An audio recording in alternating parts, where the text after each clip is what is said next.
Hey folks, this is Johnny. Welcome to another Studio One Snapshots, and getting a lot of questions on what is in that upper right click menu for audio events. I'll be doing a separate video for instrument tracks or MIDI events, so stay tuned for that. All right, let's go right to the classroom. All right, so what we're going to do here is, if you take a look at the screen, I've got all of these different events here for all of my different tracks. We're going to focus on the audio events. All right, so if I right-click on any audio event, you see this menu right here.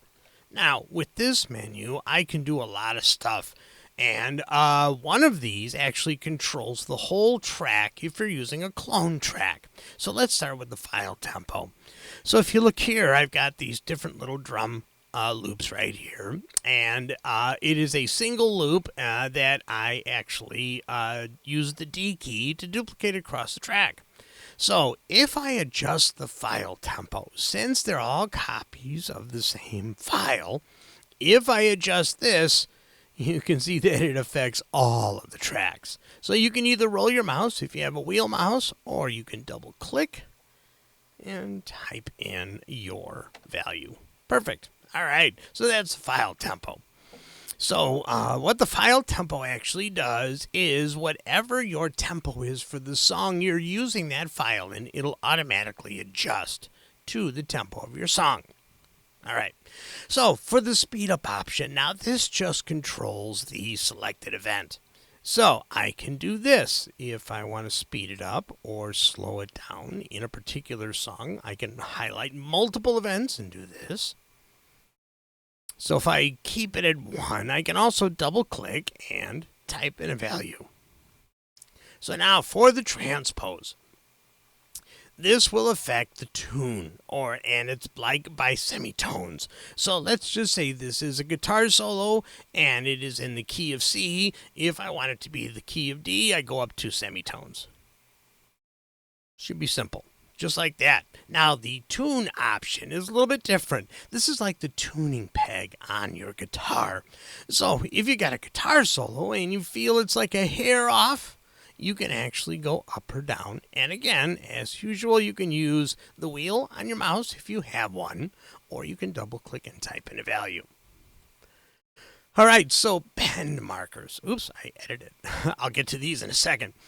For bend markers, what this does is this is going to invert the track. This is going to give you the ability to use your bend markers so that you can adjust the timing of events in certain places. Now, I'm going to do a video on this, but Joe Gilder also has a great video that he just did. I'll see if I can put a link in the description showing how he uses the bend markers. But this is going to give you the ability to use the bend tool and put markers that you can see. It needs to be inverted for you to be able to see them. And then you can make adjustments in certain sections. And like I said, I'll have a video on that coming shortly. All right, so let's turn that off.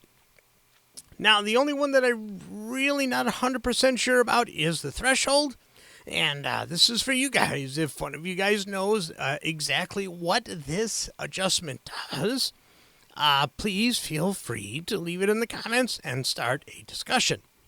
All right, so here's one of my favorites. This is the gain envelope. Now, this is an alternative to automation. Now, I'm going to do another video just on the gain envelope and to see if you guys think it's either better than automation or just as good. So when you actually click the gain envelope, you see it puts this line in. And what you can do is you can actually click on certain segments and adjust the volume. Now, the cool thing about this that automation doesn't do is that it will also adjust the waveform, which I think is hugely useful if you're making small edits to, like, maybe a vocalist who, like, for some reason all of a sudden, peaks or whatever. You can make the adjustment with the gain envelope. Very cool. Let me undo that because I don't want to wreck my song. Let's go back here. All right, so that is the gain envelope. So we're going to turn that off. And as you can see, this, along with the file tempo, I misspoke earlier, these two affect the whole track. All right, so the sync point, if you look closely, if I hit the sync point, you can see it puts a little yellow tag. Now, what I use this for, if I'm taking a song and I want to create a tempo map, it gives me a starting point for the tempo. And I have another video that's going to come out for that to show how useful that is. All right, so now you have time lock and you have edit lock.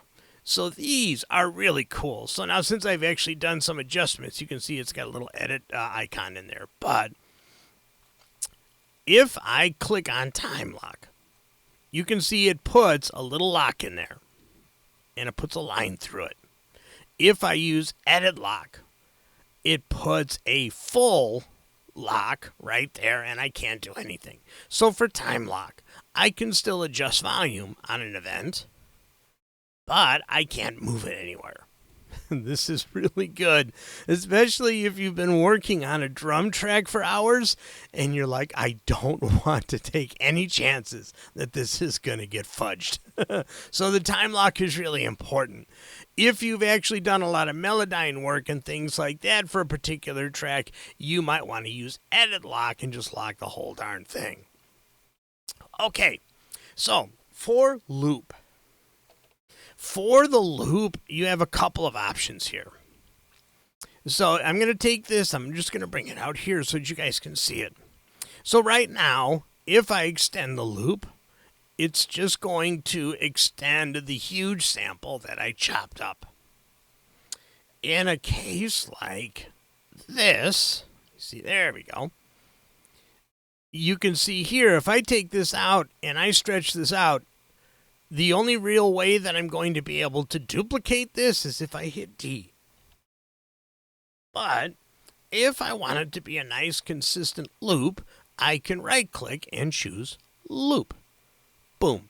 And it's just going to go ahead and it's going to duplicate it till the end point of your song, I believe. Let's see, do I have my marker track? Let me see, markers. Yep, that's what I thought. So if you've got a 5-minute song and you get the start and end marker and you actually select loop, it is going to loop that particular event till the end of your song. Real simple.